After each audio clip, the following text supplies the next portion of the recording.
Once in a while I get people that really, that claim they don't believe in evolution. And my response generally is, so why not? Really, why not? You guys believe 20 billion years ago there was a big bang where nothing exploded and produced everything. 4.6 billion years ago the earth cooled down, made a hard rocky crust. It rained on the rocks for millions of years, turned them into soup, and the soup came alive 3 billion years ago. Found somebody to marry, and something to eat, of course, and slowly evolved into everything we see today. There are some lies in our science books. Taught it for 15 years. Even though I'm not teaching it anymore, I still like to study. It's so many neat things to learn. We're going to cover some of that tonight. I'm not against science, I'm not against schools, I'm not against teachers, because most of them don't know what they believe. You have to tell them. They teach the kids it all started with a big bang 20 billion years ago. What exploded? This is what the textbooks teach. Before the Big Bang, there was nothing, literally nothing, an infinitesimal nugget of space. And then something happened, triggering the most colossal explosion in history. Yes, boys and girls, you see, nothing exploded, and here we are. So I asked this professor if I could ask him some questions about the Big Bang. I said, where did all this matter come from? He said, well, we don't know that for sure. I said, well, sir, would you please tell me where the laws came from? The universe is run by laws, gravity, centrifugal force, inertia. Who gave the laws? He said, we don't know that either. I said, sir, could you tell me where the energy came from? You know, it takes energy to make a Big Bang. Who bought the gas to run this machine anyway? He said, we don't know that either. I said, sir, could I ask you another question? He said, sure. What else would you like to know? What else? What do you mean else? You haven't told me nothing yet. I said, does Berkeley have a merry-go-round? You see, if a spinning object breaks apart in a frictionless environment, the fragments will all spin the same direction. The professor said, yes, I understand about the conservation of angular momentum. I said, well, good. I'd like to ask you a question then, sir. If the whole universe began as a swirling dot, like you said, why do 2 planets spin backwards? He said, that's interesting.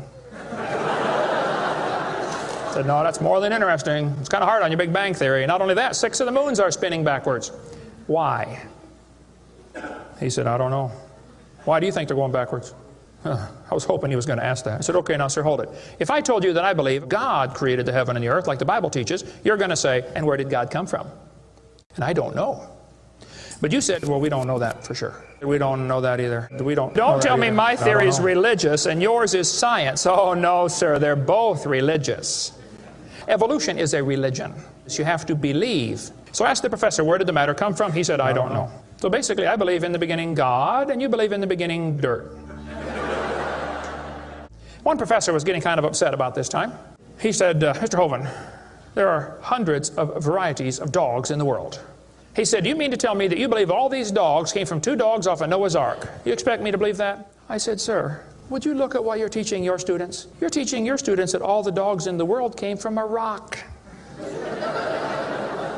Charles Darwin was disciplined. I mean, he did these extraordinary experiments, this series of experiments. Then they're going to tell the kids, well, we have evidence for this theory. Charlie Darwin stopped off at these islands right there called the Galapagos Islands. Charlie studied the birds very carefully and said, you know what? I think all these birds had a common ancestor. I bet you're right, Charlie. It was a bird. You see 14 kinds of birds, and you conclude that birds and bananas are related. Here are these ancient dinosaur bones or fossils. They tell the kids they have evidence of evolution from fossils. I don't think so. If you find a fossil in the dirt, all you know is it died. You don't know that it had any kids. And you sure don't know that it had different kids. You bring in a bone to the judge. Judge, I found this bone in the dirt. This is the ancestor of all the humans today. They would laugh at you. You don't know that that's the ancestor of anybody. And why on earth would you think a bone in the dirt can do something animals today cannot do? They'll say, boys and girls, you have 2 bones in your wrist, radius and ulna. And boys and girls, look at the whale's flipper carefully. Did you know the whale has 2 bones in his flipper? And they're called the radius and the ulna? Same as ours.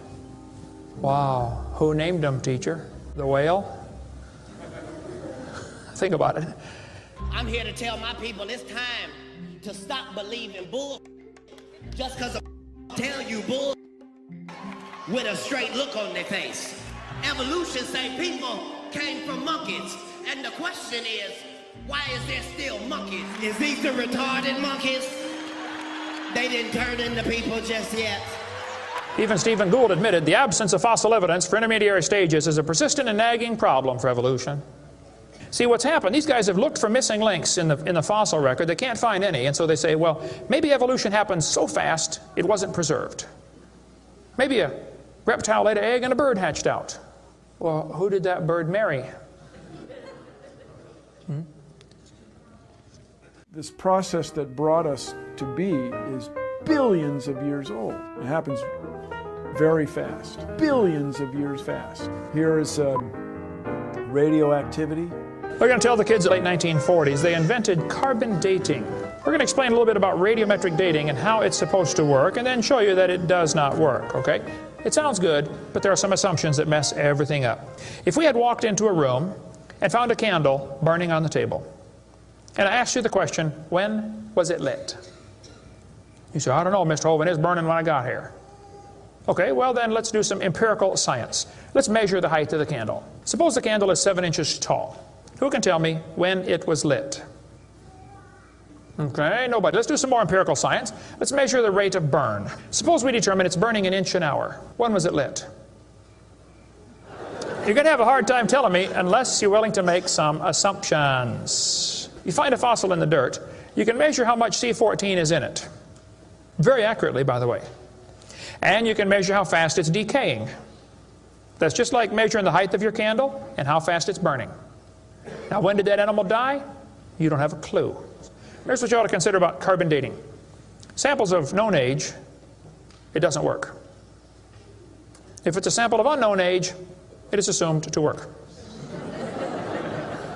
It's just really a hard thing. It's really a hard thing. Your world just becomes fantastically complicated when you don't believe in evolution. Freshly killed seal, carbon dated 1,300 years old. Shells from living snails, carbon dated 27,000 years old. Living penguins, carbon dated 8,000 years old. One part of Dima was 40,000 years old, another part was 26,000, and the wood next to it is 9,000. Then they tell the kids about the geologic column.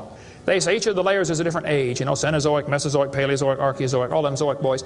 Now, if you get a petrified tree standing up, running through different rock layers, I don't think it's smart to say those layers are vastly different ages. Those trees did not get slowly covered by the sediments over millions of years. They would rot and fall down. Crazy. They'll say, boys and girls, you have an appendix that you don't need anymore. That's a vestigial structure. That's proof of evolution. Well, excuse me, you do need your appendix. The appendix is part of your immune system.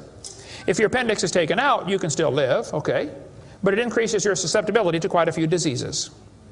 You could live without both your legs and both your arms and both your eyes also. That doesn't prove you don't need them. There are no vestigial organs, and even if there were, that would be the opposite of evolution. That's losing, not gaining. I was taught when I went to school, man used to have a tail, but he lost it because he didn't need it. I thought, didn't need it? Have you ever thought how handy a tail would be? Have you ever come to the door with 2 sacks of groceries? Wouldn't that be nice, man, to be able to grab that door and walk right around and get in it? Lost it because we didn't need it. Man, you could drive the car and tune the radio knob and hold the Coke at the same time. What we're finding is that natural selection seems to be an incredibly important factor in generating new species. Natural selection, the key evolutionary mechanism Darwin identified. The bad designs get eaten by the good ones, and so all you have is good ones. Why is there still monkeys? Natural selection doesn't cause any evolution. It makes sure the bad ones don't survive, but it's not going to change it to something else. That's what evolution is. If you worked in a factory that produced cars and your job was to check for defects, and you caught every single mistake and you rejected it, how long would it take that process to change the car to an airplane? You say it'll never change it. That's my point. The students are taught we have evidence from development.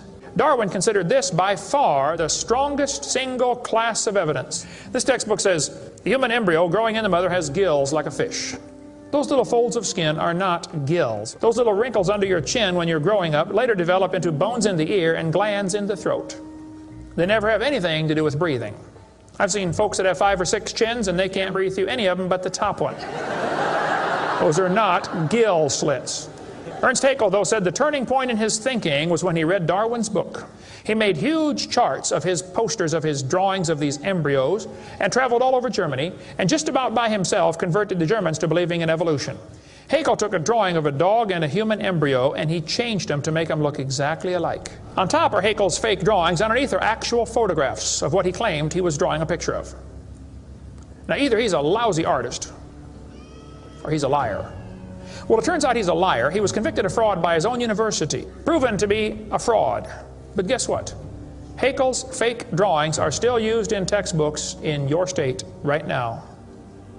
It's only been proven wrong 125 years ago. I know it takes a while to get textbooks up to date, but that ought to be plenty of time. Adolf Hitler said, "You let me control the textbooks, I'll control the state." Watch this sentence here carefully. Some kids doing this for homework tonight. Boys and girls, do you think humans are still evolving? Now what kind of question is that? Doesn't that question assume that evolution has happened? What if a kid doesn't believe in evolution? How's he supposed to do his homework tonight? That question does not teach him how to think critically. That teaches him what to think, not how to think. And when the kid gets done with this course, he's going to think he knows how to think. But he doesn't. He knows how to be told what to think. Brainwashing at taxpayer expense. They want to use my tax dollars to teach that to your kids in our schools. If you want to deny evolution, that's fine. But don't make your kids do it, because we need them. And that's where the problem comes in. Okay? If you want to believe in the Big Bang, just enjoy yourself, but keep your religion at home. The Russian atheist astronomer came to America and spoke at one of the universities, and he started off his speech, he said, "Folks, either there is a God or there isn't. Both possibilities are frightening. If there is no God, we're in trouble. We're hurtling through space around the sun right now at 66,000 miles an hour, and nobody's in charge." That's a scary thought. But if God made the world, He owns it. That means He makes the rules. You see, if there is a God, we better find out who He is, and find out what He wants, and do what He says. Malcolm Muggeridge said, "I am convinced the theory of evolution, especially the extent to which it's been applied, will be one of the great jokes in the history books of the future." It's a joke. And it would be a joke if it weren't for the tragic results. How many kids are taught this thing every day and believe it, and it destroys their faith? Find you something to believe in. Whole thing, who do you even pray to? Nobody. Hey, if you died today, where would you go? You ought to think about it, because you will be dead for a long time. Doesn't matter how long you live, you're going to be dead longer than that. You know, George Washington died 200 years ago, and he's still dead. How much longer does he have to go? You're going to be dead for a long time. All you get in this life is a little bitty dash between two dates. Just a little, and it's gone. What are you going to do with your dash? Where would you go if you died? Now, if you're not sure you're going to heaven, you ought to give your heart to the Lord and get saved. Say, "Lord, you may have it," the whole thing. If you are saved, you ought to find something to do for the Lord. And you ought to quit worrying about getting a fancier car and a fancier house and start worrying about who's going to heaven or hell. Maybe God gave you that good job so you can give some money to missionaries, not so you can build a bigger, fancier house. God loves you. God has a plan for your life. And if you don't want it, well, that's your business. But the devil is laughing at you for believing in that. But God loves you, and He wants you to come to heaven. And if you'd like to find out how to go to heaven, come see me. I'll be glad to show you. The Big Bang. Before the Big Bang, there was nothing. Literally nothing. Nothing created everything. The Big Bang is an amazingly difficult thing to wrap your brain around, which isn't surprising. 13.7 billion years ago, we think it was tiny. Nothing. Literally nothing was tiny. And then something happened. Nothing created all the matter we see in the universe today.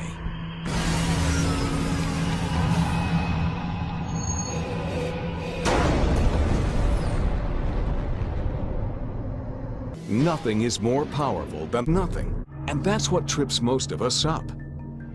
It was the explosion of nothing. Find you something to believe in. World getting crazy. Hey, you better believe something.